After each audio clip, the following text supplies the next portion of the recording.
کہ گر کوئی شخص یا گر کوئی لوگ عزت کے ساتھ زندگی گزارنا چاہتے ہیں، ان کو چاہیے کہ اپنی مملکت کے لیے اسلام کا قانون لیں۔ آگے حضرت نے لکھا ہے کہ جن ملکوں میں مسلمانوں کی اکثریت ہے،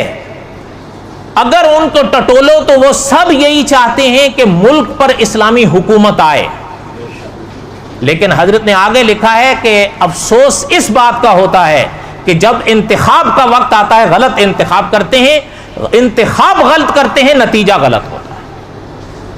یہ مولانا عبید اللہ سندھی رحمۃ اللہ علیہ نے لکھا ہے۔ اس موقع پر محترم نے لکھا ہے کہ پارلیمنٹ کا ممبر اس کو چنو جو اللہ کی کتاب کا سب سے بڑا جاننے والا ہو، جو سرور کونین صلی اللہ علیہ وسلم کی زندگی کو سب سے زیادہ جاننے والا ہو، جو خلفائے